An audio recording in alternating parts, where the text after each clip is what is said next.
Hi, everybody, and welcome to Hive Beats.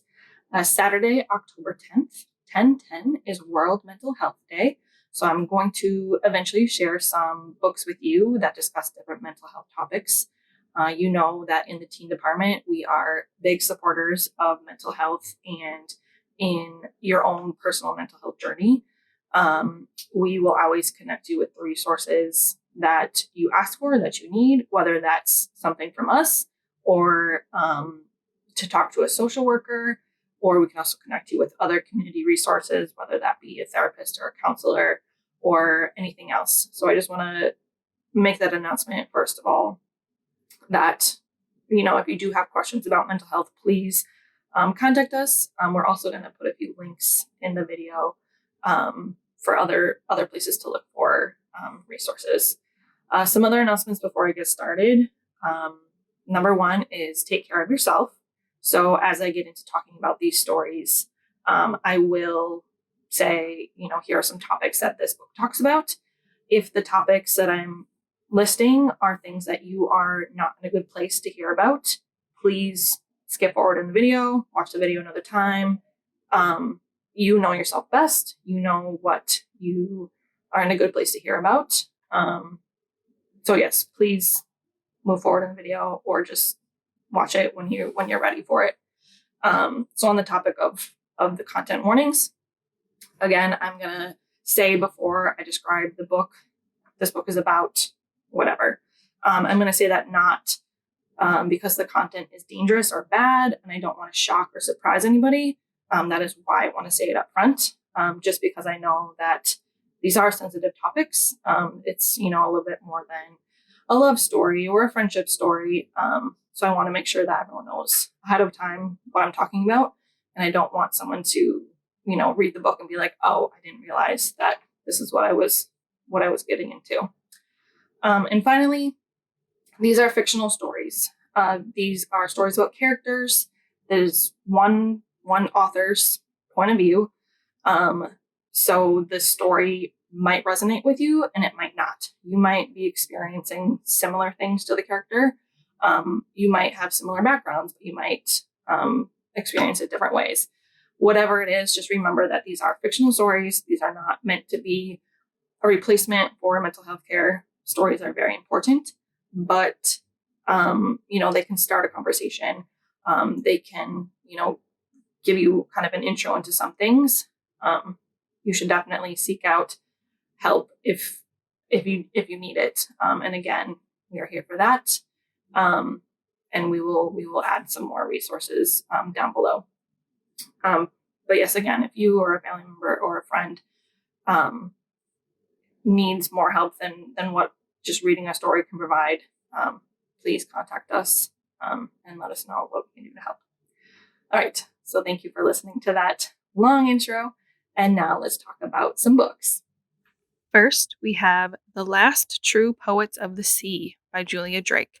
This is a book about grief. It is about a family history of mental illness, and it also mentions suicide. So Violet is a 16-year-old who is sent to stay with her uncle in the town of Lyric, which is a town that her family founded years and years ago. She is suspended from high school and her brother is in treatment. And so while she is there, she decides to look for the shipwreck Lyric, which is the ship that the town is named after. This is a book that features a lot of characters, and there's a focus on relationships, friendships and relationships with family members, and using those to develop strength. This is For a Muse of Fire. It is by Heidi Heilig. This is a fantasy novel, and it features a character with bipolar disorder. So Jetta is a 16-year-old traveling puppeteer. Her family travels with a puppet show. But the thing is, her puppets have souls. So she doesn't need strings for her puppets because she's able to tie a soul to her puppets. Of course, this is forbidden. So she keeps it a secret, but it is getting harder and harder to hide her power and to hide the fact that she has bipolar disorder. So this book features a complex, developed hero in Jeddah. There's also a very vivid setting and a lot of world building in this book. And it also features, and I have it tagged here, some ephemera. So things like this sheet music is included. And there are, more music and letters throughout. So it's more than just your typical prose novel. Highly Illogical Behavior is a novel by John Corey Whaley that features a character with agoraphobia and general anxiety. So 16-year-old Solomon has not left his house in about 4 years. His former classmates they're curious about him. 2 of them slowly gain his trust and befriend him, or I guess re-befriend him. This is another character-driven novel. You learn a lot about Solomon and his 2 friends. It also features a lot of nerdy and witty dialogue. So if that is something you're into, you should check out Highly Illogical Behavior. The Sound of Stars by Alicia Dow. This is a new release. It's sci-fi, and it features characters with anxiety, and it also talks about addiction. So 17-year-old Ellie has a secret library. We're in a future Earth where art, music, books, all of those things are all forbidden. So because we've been conquered by an alien race that has deemed them illegal. Morris is a lab-made alien who is sent to essentially to bring Ellie to her death because her secret library has been found out. But he loves human music. So there's an issue there. This is also, I don't think this is a spoiler. Ellie and Morris do end up falling in love. This is a romance. It features a cross-country escape as Morris decides, you know what, why am I bringing her in for her trial? Let's just escape together. And of course, as many science fiction novels do, there are many similarities to today's society, even though this is set in the future. All right, this is Darius the Great is Not Okay by Adib Khorram. This is a book that features a character with depression. It also talks about family histories of depression and mental illness. So Darius, our main character, travels to Iran to visit his family after his grandfather becomes terminally ill. Darius does not feel like he belongs at home in Oregon or with his family in Iran. He kind of feels like an outsider in both places. And part of that is because of his depression. So he has been clinically diagnosed with depression, as his father also is. And he, different cultures have different ways of viewing mental illness. And so he's trying to come to terms with that and trying to be okay with not being okay, basically. When he's in Iran, he befriends Sohrab, and he learns about the value of being honest about who you really are.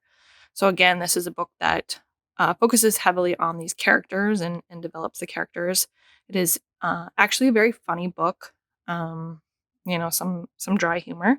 And of course, the setting is another reason to check this out if you're interested in reading about a foreign setting.